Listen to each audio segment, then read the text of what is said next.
Hey everyone, and welcome back to another edition of The Explainer. This is where we take all these wild stories, the research, the data, and we just break it all down so you can get right to the absolute core of the matter.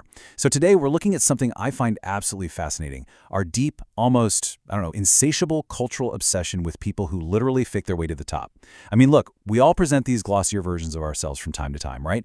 Maybe you throw a filter on a photo or, slightly exaggerate a skill on a resume. We've all been there.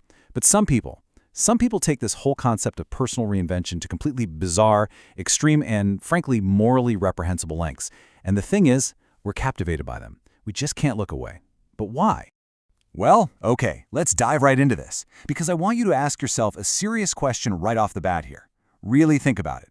Would you be smart enough to rumble a high-stakes con artist? Be totally honest with yourself. I think most of us have just enough ego to confidently say, oh yeah, absolutely, I'd spot those red flags from a mile away. We kind of think we're immune to being tricked, especially when the lies are just incredibly audacious. But as you'll see in this truly remarkable story we're unpacking today, while highly intelligent, well-meaning people completely miss the glaring flashing danger right in front of them when they're blinded by the illusion of fame.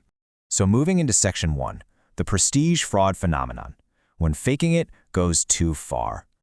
All right, before we jump into our main story today, we kind of need to lay the groundwork for the psychological landscape of a scammer. To really get this, we have to look at a specific definition: prestige fraud.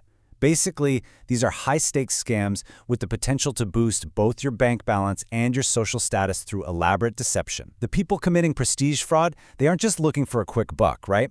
They're chasing this completely fabricated identity that catapults them into elite circles. It's like a giant puzzle. They become these fascinating anti-heroes that just keep us absolutely wrapped and engaged, precisely because they completely bypass the normal everyday rules of society that the rest of us strictly follow. And this brilliantly illustrates the modern landscape of this whole phenomenon. I'm sure you recognize these names. Anna Delvey, right? The so-called fake heiress who managed to completely defraud banks and infiltrate New York high society, honestly, just by acting like she belonged there. Or Simon Leviev, the infamous Tinder swindler, who posed as a billionaire mogul's son to con women out of just massive, massive sums of money. We all know these modern pop cultural equivalents. We binged the documentaries, we read all the articles, and we were absolutely hooked on the actual mechanics of their illusions. The award-winning broadcaster and journalist Charlie Webster, who actually investigates these exact types of stories, hits the nail on the head here. She says, I think on some level, we're dazzled by the audacity of these people. And she is absolutely right. People are constantly wondering, what would happen if these scammers took all that incredible energy, all that meticulous planning, and that sheer audacity and channeled it into something good instead of deception.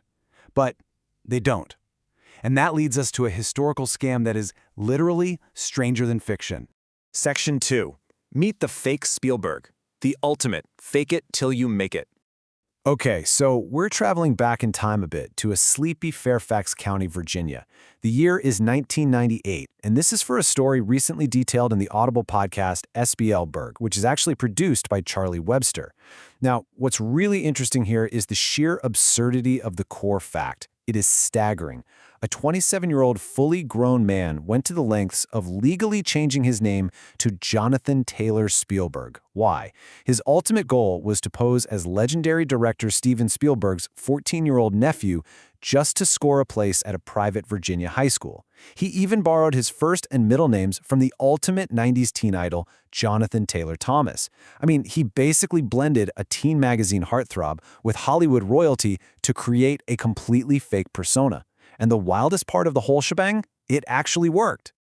Just notice how ridiculously fast this con escalates. It starts in 1998, right? He arrives on campus as this supposedly 14-year-old student, but he's driving a BMW with personalized license plates that literally read SP Elberg.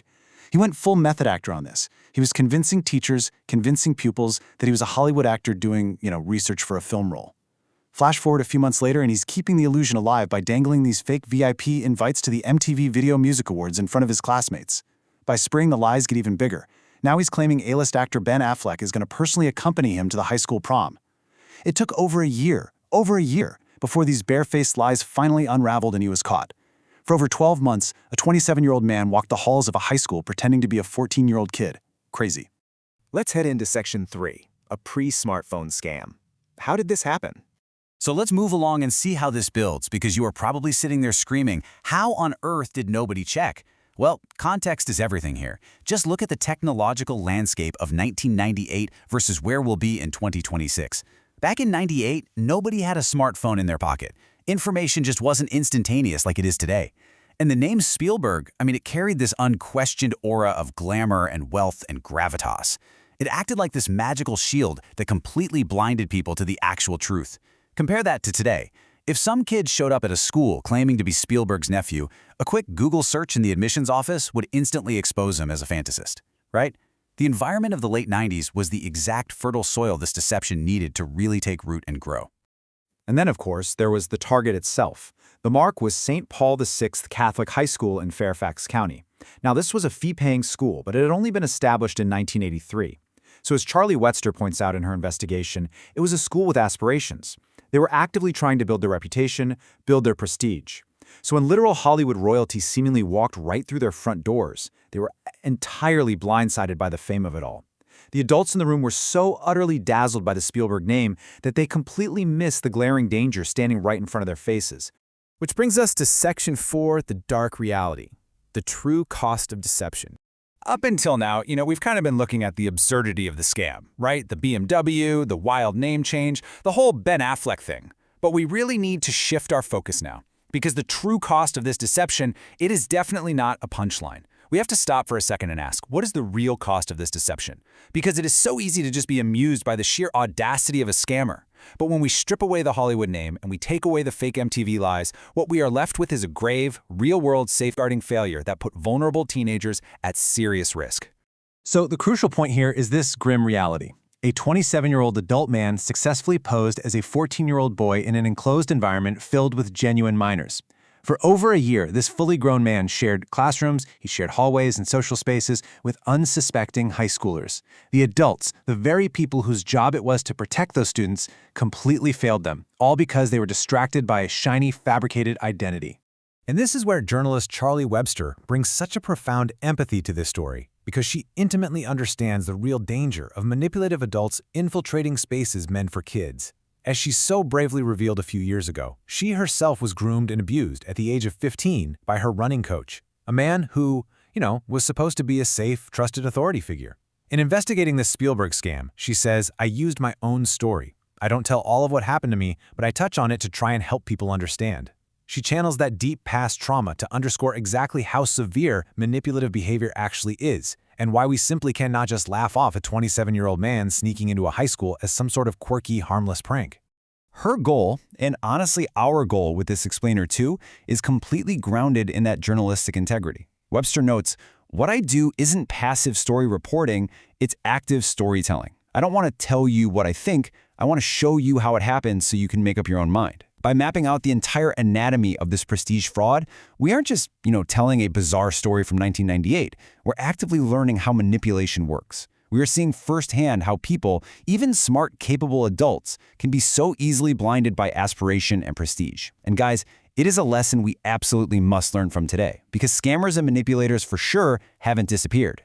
Their methods have just evolved.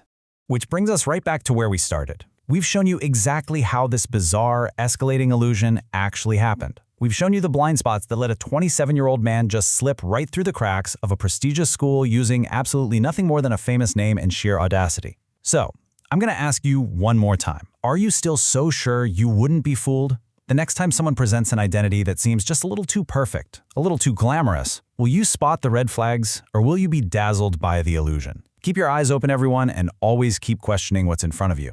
Thanks so much for joining me on this explainer, and I'll catch you on the next one.